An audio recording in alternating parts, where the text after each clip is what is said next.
بادشاہ اور نیک وزیر۔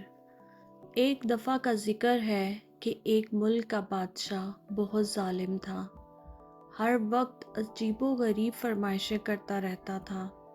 اس کی عوام اور خاص طور پر اس کا وزیر اس سے بہت تنگ تھے۔ وزیر ایک نیک دل اور عقل مند انسان تھا، جس کی وجہ سے ملک کے حالات کافی بہتر تھے۔ ایک دن بادشاہ کو ایک عجیب و غریب خواہش سوچی۔ اس نے اپنے وزیر کو حکم دیا کہ مجھے ایک ایسا محل بنا کر دو جس کی تعمیر اوپر سے نیچے کی طرف ہو، اور اگر وزیر 10 دن کے اندر یہ کام شروع نہ کر سکے تو اس کا سر قلم کر دیا جائے۔ وزیر بیچارہ بہت پریشان ہوا کہ اب وہ کیا کرے۔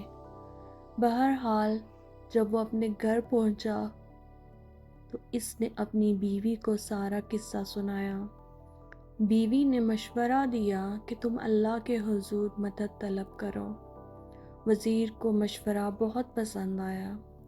اس نے فوراً وضو کیا اور 2 رکعت نفل پڑھے اور اللہ سے دعا کی۔ دعا کرتے کرتے اس کو نیند آ گئی۔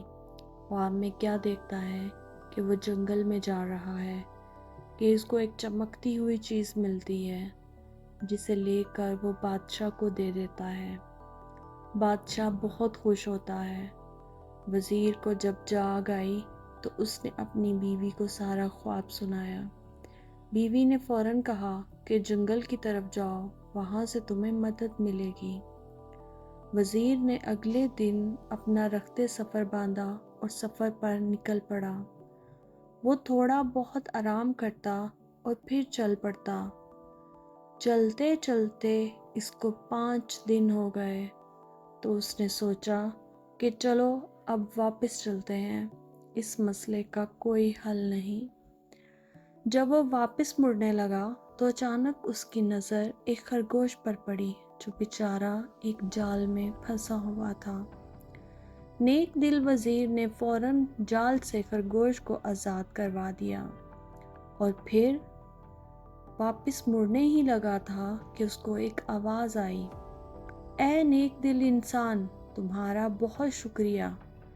وزیر حیرت سے مڑا تو کیا دیکھتا ہے، ایک چھوٹا سا بونا کھڑا ہے جو بول رہا ہے۔ وزیر کے پوچھنے پر اس نے بتایا کہ اس کو ایک جادوگر نے خرگوش بنایا ہوا تھا، اور جال کھولتے ہی جادوگر کا اثر ختم ہو جانا تھا۔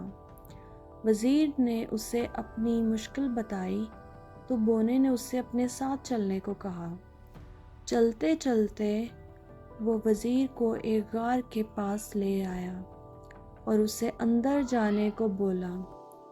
وزیر اندر گیا تو دیکھا کہ اندر ایک بزرگ عبادت کر رہے ہیں۔ اس نے انہیں سلام کیا اور اپنی مشکل بتائی۔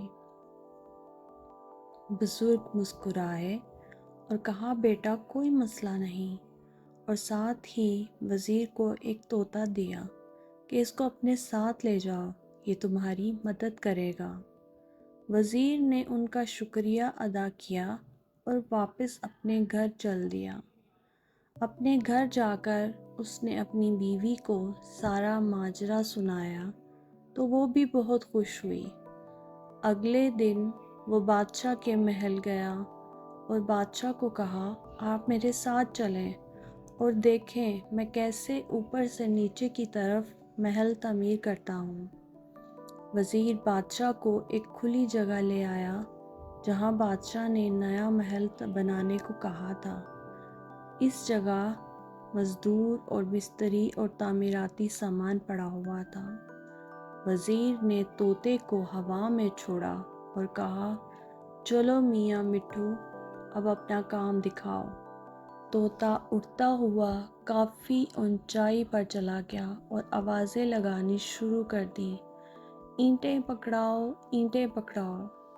بادشاہ یہ سن کر غصے میں آ گیا اور وزیر کو کہا، بھلا اتنی زیادہ اونچائی پر کوئی اینٹ کیسے پہنچ جائے گا؟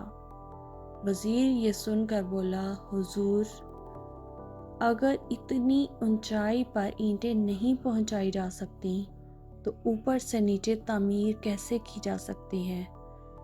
بادشاہ یہ سن کر حیران رہ گیا اور وزیر کی عقل مندی پر بہت خوش ہوا، اور اس نے اپنے غلط کاموں کی معافی مانگی، اور وہ بھی ایک نیک دل اور اچھا انسان بن گیا۔